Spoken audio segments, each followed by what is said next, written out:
Ito na ang sagot sa mga katanungan ninyo na kung paano mag-video call dito sa Messenger mga katropa na maririnig ang boses niya at boses mo at mukha ninyong dalawa mga katropa. So pwede mo itong gawin mga katropa kahit sa phone call or sa tawag, marirecord ang boses niya at boses mo. Marirecord ang pinag-usapan ninyong mga katropa. Halos lahat ng mga latest version ng mga cellphone ngayon mga katropa ay meron ng ganitong features. Okay? So ang kailangan natin dito mga katropa, i-scroll nyo lang, hanapin nyo lang itong mga settings dito.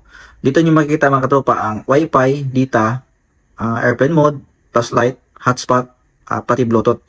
So hanapin nyo lang dito mga katropa itong screen record or screen recording. Meron ng built-in sa cellphone natin mga katropa na screen recording or screen record.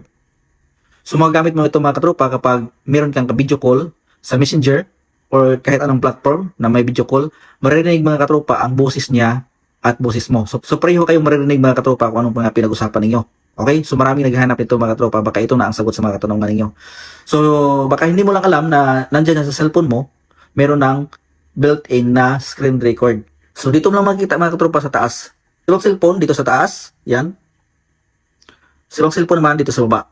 Scroll up mo lang, silong cellphone. Kung basta hanapin mo lang ang mga Bluetooth settings tulad nito. Yan mga katropa, makikita mo ang mga settings. Nandiyan ang Bluetooth, flashlight, data, Wi-Fi, airplane mode. So dito natin makikita. Kung wala kang makita dito mga katropa, scroll mo lang, pakaliwa. Dito mo makikita mga katropa ang mga settings na nakatago. O, hanapin mo lang dito ang screen record. So kung wala dito mga katropa, hanapin mo lang dito sa taas itong 3 dots. Makikita mo itong 3 dots mga katropa. At hanapin mo itong edit tiles. So dito mo makikita mga katropa ang lahat ng mga settings na nakatago. Baka nandito ang screen record sa baba.